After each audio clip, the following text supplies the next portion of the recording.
잃어버린 한 마리의 양, 이런 제목으로 함께 말씀을 대하겠습니다. 요즘은 결혼에 대한 인식이 많이 바뀐 것 같습니다. 예전에는 결혼이 당연했는데 요즘은 당연하지 않는 것으로 바뀐 것 같습니다. 얼마든지 선택할 수 있고 상당히 많은 사람들이 꼭 결혼하지 않고 혼자 살아가는 것도 나쁘지 않다, 이렇게 생각합니다. 때문에 우리 주변만 보더라도 결혼하지 않은 많은 사람들을 우리가 볼 수 있습니다. 제가 궁금한 것이 하나 생겼습니다. 그러면 결혼하기를 원하는 사람들은, 그 미혼 남녀들은 각각 자기가 생각하는 이상형이 어떻게 될까? 제가 예전에 한번 찾아본 적이 있는데 최근에 자료가 좀 궁금해서 한번 찾아봤습니다. 여자에게 물었습니다. 여성분에게 물었습니다. 당신이 생각하는 배우자의 이상형은 무엇입니까? 그랬더니 나이는 자기보다 한 두세 살 많았으면 좋겠다. 남자의 키는 178.3, 178이 넘었으면 좋겠고, 학력은 4년제 대학 이상 나왔으면 좋겠고, 직업은 대기업이나 공기업이었으면 좋겠다. 모아놓은 재산은 한 4억이 넘었으면 좋겠고, 집은 있었으면 좋겠다. 1년 연봉은 1억이 넘었으면 좋겠다. 저는 장가를 못 갈 것 같다는 그런 느낌이 들었습니다.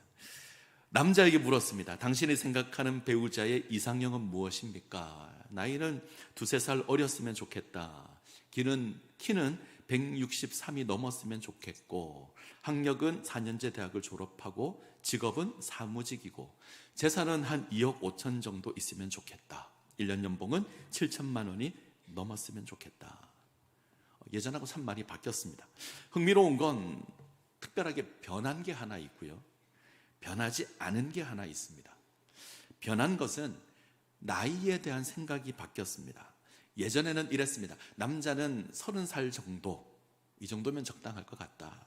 여자는 한 28살 이 정도면 좋을 것 같다. 이런 기준이 있었는데 지금은 나이에 대한 기준은 좀 사라졌습니다. 뭐 2살 아래였으면 좋겠다, 2살 많았으면 좋겠다, 이런 건 있는데 나이에 대한 절대적인 기준이 사라졌습니다. 요즘은 노총각, 노처녀 이런 표현 잘 안 합니다. 나이를 특별히 중요하다 이렇게 생각하지 않는 것 같습니다. 아마 결혼의 연령대가 높아져서 그런 것 같습니다. 근데 변하지 않은 게 있습니다. 남자는 여자의 외모를 중요하게 생각합니다. 예뻤으면 좋겠다. 남자가 여자를 바라보는 가장 절대적인 기준이 예뻤으면 좋겠다. 보통 남자에게 내가 누구를 소개시켜 줄 테니 한번 만나볼래? 이렇게라고 물으면 제일 먼저 하는 말이 있습니다. 그 사람 예뻐? 라고 묻습니다. 그 사람의 직업이나 성격은 중요하지 않습니다. 그 사람의 외모가 중요합니다. 예쁜가 예쁘지 않은가, 이게 중요합니다. 얼굴은 예뻐야 하고 키는 커야 하고 날씬해야 한다. 남자는 그렇습니다. 여자는 어떨까요? 여자는 경제력이 중요합니다. 누구를 만나봐 이러면 그 사람 잘생겼어 이렇게 안 묻습니다. 여자는 뭐라고 묻냐면 뭐 하는 사람인데 이렇게 묻습니다. 직업이 더 중요합니다. 생긴 것보다 경제력이 더 중요합니다. 한 단면이지만 우리가 살아가는 세상이 사람의 가치를 판단하는 기준입니다. 세상은 외모에 관심이 많고 조건에 관심이 많습니다. 이것으로 사람을 판단합니다. 많이 가진 사람을 인정하고 높은 권세 가진 사람을 따르려고 합니다. 눈에 드러나는 조건을 귀하게 생각합니다. 이것으로 좀 더 높아지기를 원합니다. 세상이 가지고 있는 사람에 대한 기준입니다. 그러면 하나님 나라는 어떨까? 하나님 나라는 반대입니다.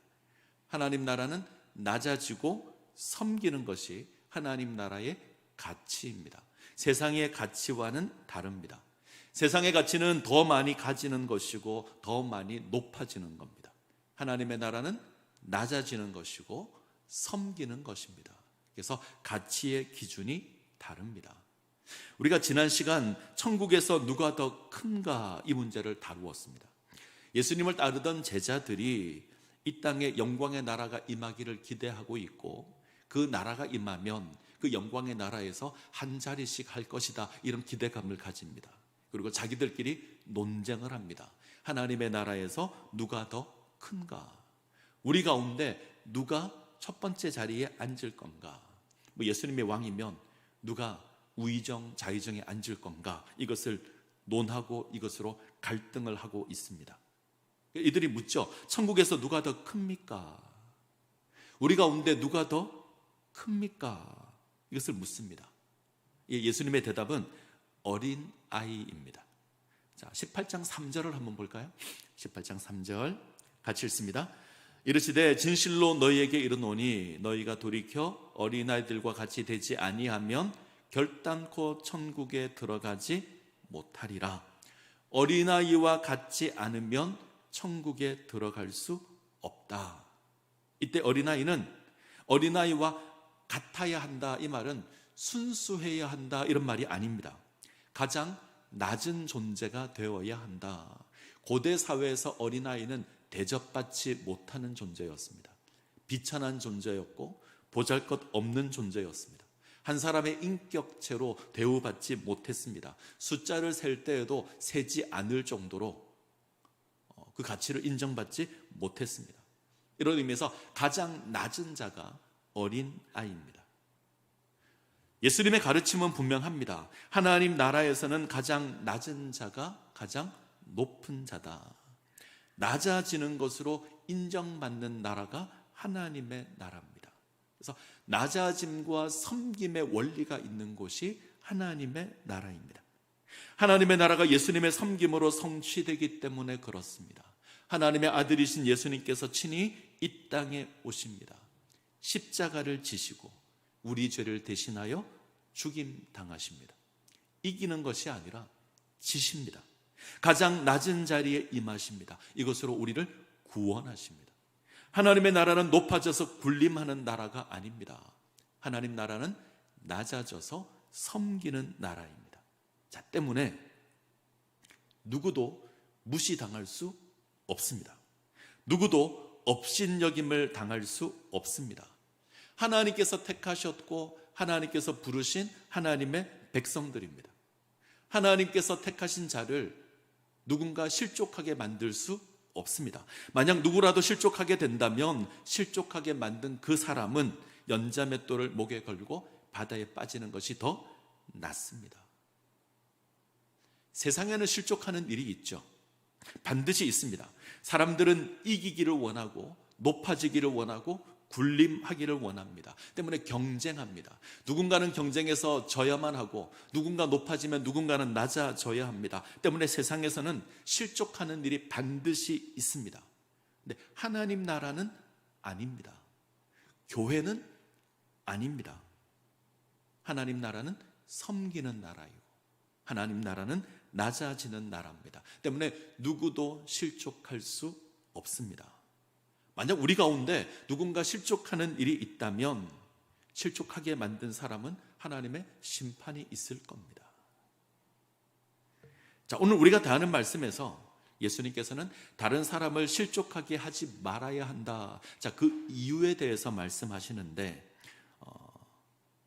그것은 하나님께서 작은 자 한 사람을 기억하시기 때문입니다. 이것이 첫 번째 이유입니다. 우리가 지난 시간에 잠깐 살폈는데 자, 10절을 보겠습니다. 10절 같이 읽습니다. 삼가 이 작은 자 중에 하나도 업신여기지 말라. 너희에게 말하노니 그들의 천사들이 하늘에서 하늘에 계신 내 아버지의 얼굴을 항상 배옵느니라. 가장 낮은 자라도 하늘에 계신 하나님의 관심의 대상입니다. 하나님의 백성을 보호하는 수호 천사가 언제나 하나님 앞에 나아가서 간구하고 있으며 하나님께서 그 간구에 관심을 가지고 계십니다. 우린 이 부분을 잘 모릅니다. 수호 천사가 어떤 모습으로 있는지, 그가 하나님 앞에 어떻게 간구하는지 우리는 모릅니다. 한 가지 분명한 건 아무리 작은 자라도 하나님께서 관심을 가지고 계시고 보호하고 계십니다. 하나님의 천사에 의해서 보호받고 있습니다. 아무리 작은 자라도 하나님의 관심의 대상입니다. 어린아이와 같은 자라도, 소자라고 할지라도 하나님께서 소중히 여기시는 하나님의 사랑의 대상입니다. 때문에 우리가 멸시할 수 없고 우리가 업신 여길 수 없습니다. 분명한 것은 아무리 작은 자라고 할지라도 하나님에게는 너무나 소중한 존재입니다.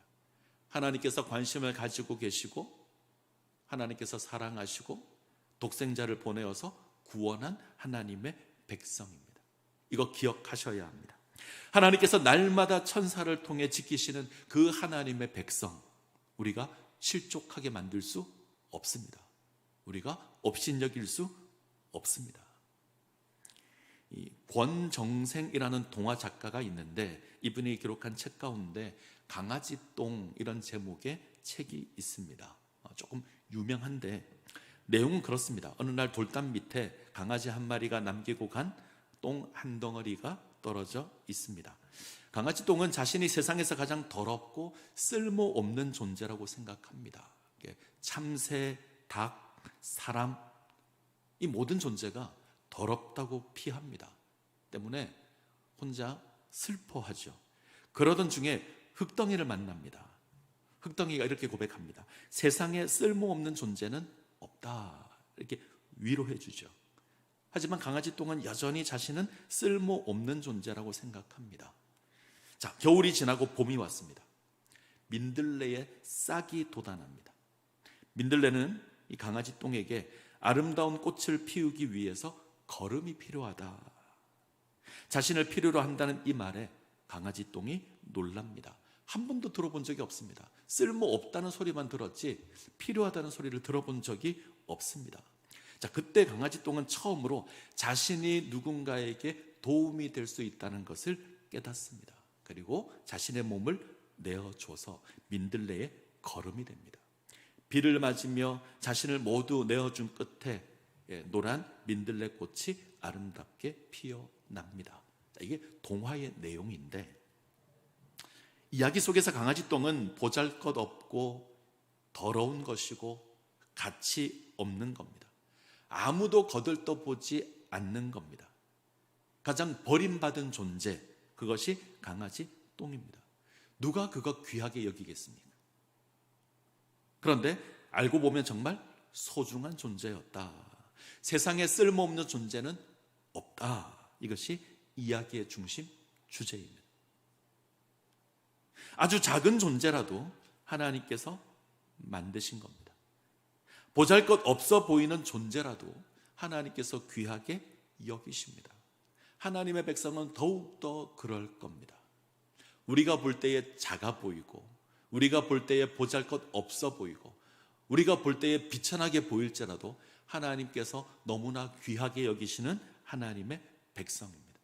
하나님 관심을 가지고 계시고 하나님 그를 지키시고 그를 소중하게 여기십니다. 때문에 우리도 그를 인정해야 하고 우리도 그를 섬겨야 합니다. 지금 예수님께서 말씀하시는 교훈도 동일합니다. 어린아이 아주 작은 존재입니다. 세상의 눈으로 보면 아무 쓸데없는 비천한 존재가 어린아이 소자입니다. 근데 하나님 나라에서는 아닙니다. 하나님 창조하셨고 하나님 귀하게 여기십니다. 날마다 천사를 통하여서 작은 자 하나까지도 보살피시는 하나님이십니다.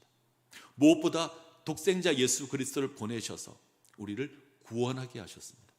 그러기에 우리도 그를 소중히 여겨야 합니다. 다른 사람을 실족하게 하지 말아야 될 또 하나의 이유가 있는데 하나님 포기하지 않으시기 때문에 그렇습니다. 하나님 잃어버린 자를 찾으시는 하나님이십니다. 자, 12절을 보죠. 12절 같이 읽습니다. 너희 생각에는 어떠하냐? 만일 어떤 사람이 양 100마리가 있는데 그 중에 하나가 길을 잃었으면 그 99마리를 산에 두고 가서 길 잃은 양을 찾지 않겠느냐? 자, 잃어버린 양의 비유입니다. 우리에게는 아주 익숙한 비유입니다. 어떤 사람에게 양 100마리가 있는데 그 가운데 하나가 길을 잃었습니다. 하나가 사라졌습니다. 그러면 목자는 99마리를 남겨두고 잃어버린 한 마리의 양을 찾으러 간다는 것이 비유입니다. 자, 동일한 비유가 누가복음에도 등장합니다. 누가복음을 보면 예수님께서 세리와 죄인들과 어울리는 것에 대해서 종교 지도자들이 비난하자, 왜 그들과 어울리느냐 비난하자 예수님께서 이 비유를 말씀하십니다. 다른 사람들이 인정하지 않는 사람을 인정하고 사랑하시는 그 예수님의 모습을 드러내기 위해서 이 비유가 사용됩니다. 근데 마태복음은 조금 문맥이 다릅니다. 본문에서 잃어버린 양은 어쩌면 교회 공동체에서 소외된 자일 수 있습니다. 교회 공동체에서 소외된 자, 대접받지 못하는 자, 어린아이와 같은 자, 어쩌면 다른 사람들이 무시하고 제대로 인정하지 않아서 낙심하고 실족한 자, 이 자가 잃어버린 양일 수 있습니다. 15절 이유를 보시면 18장 15절 이유를 보시면 공동체 가운데 죄를 지어서 권징하는 내용이 나옵니다. 누군가 죄를 지어서 교회 공동체 가운데 치리를 받는 겁니다. 이때 이 치리를 받아서 공동체에서 소외된 자를 의미할 수도 있습니다.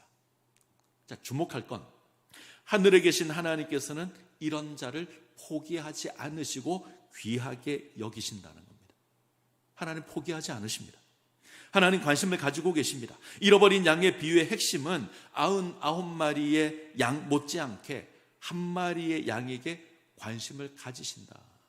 하나님 99마리를 인하여서 한 마리를 포기하시는 그런 하나님 아니시다. 이것이 이 비유의 핵심입니다. 예수님의 말씀의 의도는 한 마리의 잃어버린 양을 찾기 위하여 99마리를 남겨두고 한 마리를 찾으러 가는 게 마땅하다는 겁니다. 그것이 당연합니다. 어떻게 생각하면 이 모습이 99마리의 양보다 한 마리를 더 귀하게 여기는 거 아니냐 이렇게 보일 수도 있습니다. 자, 생각을 한번 해보죠. 이 양이 왜 길을 잃었을까요? 왜 무리 가운데 함께하지 않을까요? 여러 가지 이유가 있겠지만 어쩌면 목자의 소리를 제대로 듣지 않았기 때문일 수도 있습니다. 제멋대로 행동해서 어려움에 처했을 수도 있습니다. 어쩌면 말을 듣지 않는 양이고 골칫덩어리일 수도 있습니다. 근데 목자는 이 양 한 마리를 찾기 위해서 99마리를 두고 나섭니다. 상식적으로는 이해가 안 되죠. 우리의 논리를 따지고 경제적인 논리를 따지면 비효율적인 겁니다. 어쩌면 포기하는 게 맞다 이렇게 여겨질지도 모릅니다. 근데 목자는 당연한 것처럼 한 마리를 찾으러 갑니다. 자, 지금 예수님의 가르침의 핵심은 하나님의 마음입니다. 세상의 논리로 이 마음을 이해할 수 없습니다. 세상의 기준으로 하면 99마리를 위해서 한 마리를 희생해야 한다. 이게 세상의 논리입니다. 대를 위해서 소를 희생하는 겁니다. 이게 세상의 원리입니다. 세상은 언제나 효율을 따집니다. 그런데 하나님 나라는 아닙니다. 잃어버린 한 마리의 양을 포기하지 않는 하나님이십니다. 앞에 문맥과 연결하면 어린아이와 같은 자 포기하지 않으십니다. 보잘것 없어 보이고 비천해 보이고 아무런 가치가 없어 보일지라도 하나님 포기하지 않으십니다. 그를 사랑하셔서 그를 찾으십니다. 잃어버린 양의 교훈은 한 마리를 위하여서 99마리를 희생할 수 있다가 아닙니다. 한 마리라도 포기할 수 없다입니다. 나아가서 한 마리의 잃어버린 양을 위해서 당신의 목숨을 바칠 수 있다입니다. 예수님께서 잃어버린 양을 구원하기 위해서 이 땅에 오십니다. 단순히 찾는 수준이 아닙니다. 그를 구원하기 위해서 당신의 목숨을 내어 주십니다. 그릇 행하여 각기 제 길로 간 그 양을 구원하기 위해서 당신의 목숨을 내어 주십니다. 이게 하나님의 마음입니다. 하나님께서는 단 하나의 영혼도 잃어버리기를 원치 않으시는 하나님이십니다. 그 양 하나 구하기 위해서 당신의 목숨을 내어 주십니다.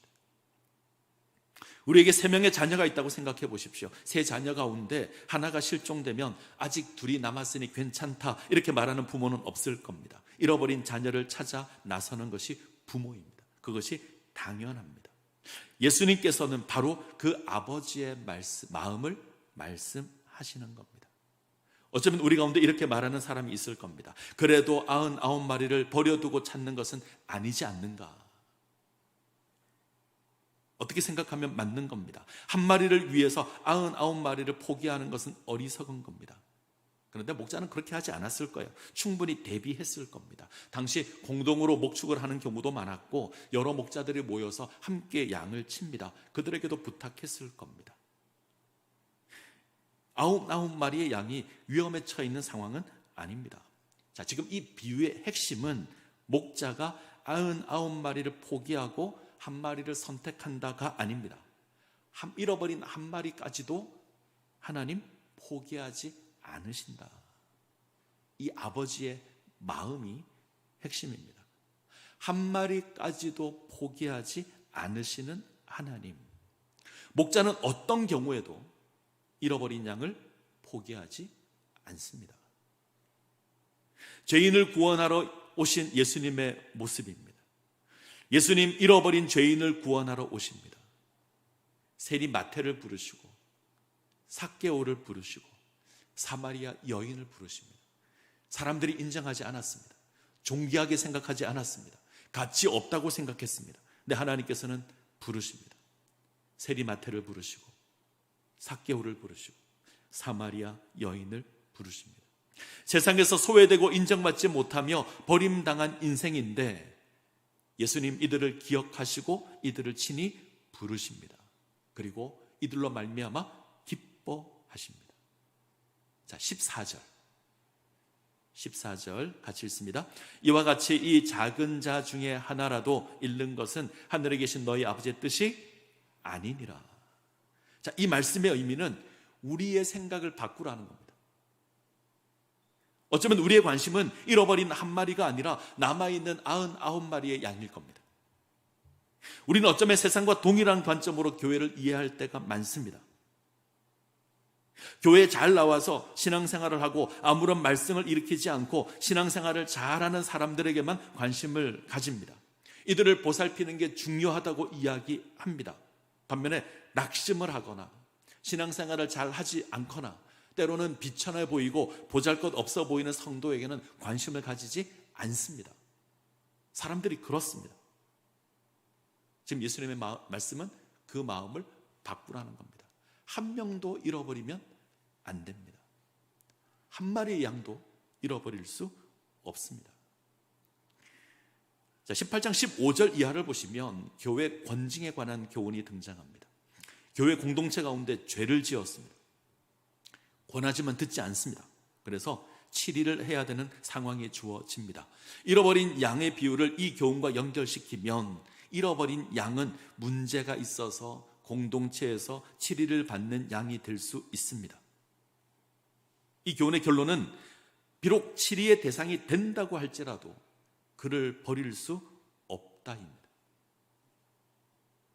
잘못을 돌이키지 않아서 때로는 죄를 깨닫게 하기 위해서 권징하는 일이 필요하지만 권징의 목표는 언제나 돌아오게 하는 데 목적이 있습니다. 그를 치리하여서 잘라내는 게 목적이 아닙니다. 권징은 돌아오게 하는 것이지 정죄하고 잘라내는 게 아닙니다. 권징은 교회 하나됨을 위해서 요구되는 것이고 그에 대한 짐을 공동체가 지는 겁니다. 잘라내는 게 아니라 회복시키는 겁니다. 잃어버린 자를 구원하는 겁니다. 하나님의 마음은 잃어버리는 게 아닙니다. 잃어버린 자를 찾는 겁니다. 바울은 고린도전서 12장에서 신령한 은사에 대해서 이야기를 합니다. 바울은 은사를 한 성령으로 말미암아 성령의 뜻대로 각 사람에게 나누어 주시는 은혜의 선물이다 고백합니다. 중요한 건 이처럼 다양한 은사를 통해서 주의 몸된 교회를 세워간다는 겁니다. 그래서 은사는 언제나 교회의 하나됨을 위해서 사용되어야 합니다. 바울은 이것을 교훈하면서 이제 몸과 지체라는 비유를 사용합니다. 몸은 교회를 의미하고 개인은 그 몸을 이루는 서로 다른 지체입니다. 몸은 하나인데 다양한 지체가 존재합니다. 우리는 예수 그리스도의 사랑으로 부름을 받았습니다. 모두가 하나님의 놀라운 은혜로 부름을 입었습니다. 이것이 동일합니다. 근데 하나님께서 교회에서 우리에게 맡긴 역할은 다릅니다. 우리가 받은 은사가 다릅니다. 어떤 사람은 눈의 역할을 하고 어떤 사람은 귀의 역할을 할 겁니다. 어떤 사람은 오른손으로 부름을 받고 어떤 사람은 왼발로 부름을 받았습니다. 우리는 주님의 몸된 교회로 하나로 부름을 입었지만 각자에게 주어진 역할이 다릅니다. 이때 주의해야 될 게 있죠. 역할이 다르다는 것이 등급을 매기는 건 아닙니다. 하나님께서 당신의 뜻대로 우리에게 각각 다른 사역을 맡긴 겁니다. 이것을 두고 등급을 매기면 안 됩니다. 천국에서 누가 더 큰가, 누가 교회에서 더 큰가 등급을 매기면 안 됩니다. 나는 눈이니 내가 제일 귀하다 이렇게 말할 수 없습니다. 나는 귀인데 나는 볼 수 없으니 나는 가치가 없다 이렇게 말할 수 없습니다.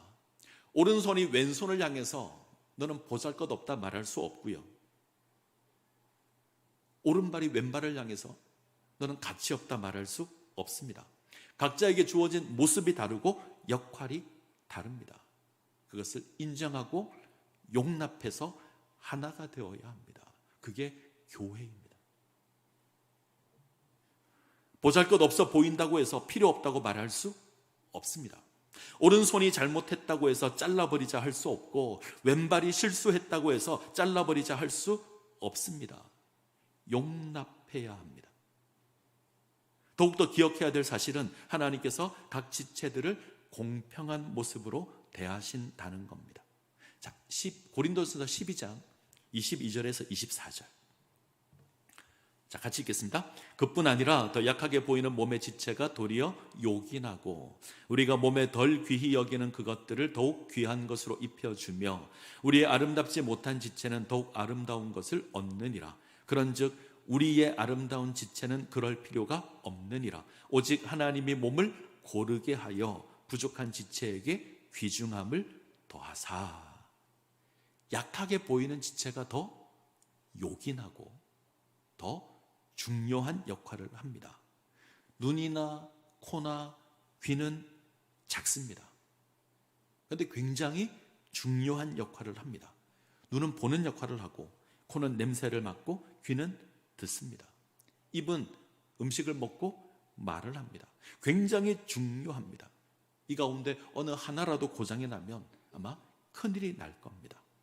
그리고 작게 보이고 덜 귀하게 여기는, 보잘것없어 보이는 것을 더 치장합니다. 우리의 머리털은 사실 우리가 생존하는 데는 그렇게 중요하지 않잖아요. 근데 우리는 머리를 꾸미는 일에 아주 큰 정성을 들입니다.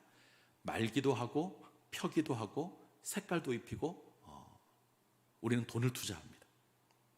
귓불은 우리가 보기에 중요하지 않죠. 그런데 거기에 구멍을 뚫고 장신구와 보석으로 치장을 합니다. 목이 하는 역할 그냥 보면 별로 없어 보입니다. 물론 소리를 내고 음식을 삼키는 중요한 역할을 하지만 바깥에서 보면 머리를 지탱하는 것밖에는 없어 보입니다. 근데 우리는 목걸이를 걸고 치장을 합니다. 우리 몸에서 가장 큰 영화를 누리는 것도 목입니다. 메달은 다 목에다 겁니다. 이처럼 대수롭지 않아 보이는 것을 치장하고 대수롭지 않아 보이는 것을 아름답게 합니다. 하나님께서 그렇게 하셨습니다. 교회 역시 이러한 모습으로 부름을 받았습니다. 서로 다르게 부름을 입었습니다. 어떤 사람은 목사로 부름을 입었고 어떤 사람은 교사로 부름을 입었습니다. 맡은 역할이 다 다릅니다. 이 다른 존재들이 하나가 되어서 주의 몸된 교회를 이룹니다. 다 목사일 수 없죠. 다 성가대일 수 없습니다. 다 교사일 수 없습니다. 다양하게 존재합니다. 다르게 존재합니다. 이 다름으로 하나를 이루어 가는 겁니다. 자, 이 일에 중요한 것이 있습니다. 차등을 두시면 안 됩니다. 계급을 만드시면 안 됩니다.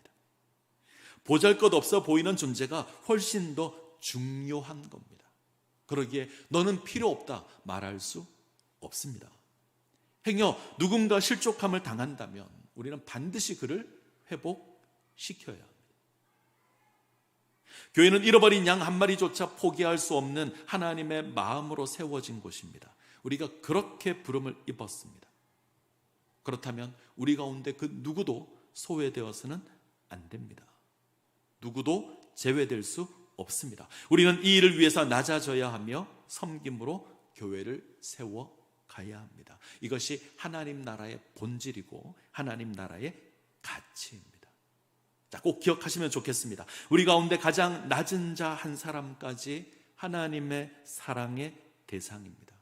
하나님께서 당신의 독생자를 이 땅 가운데 보내시며 십자가에 못 박히게 하시고 죽게 하시며 죽음 가운데 부활하게 하심으로 구원한, 그렇게 구원할 가치가 있는 존재가 우리들의 지체입니다.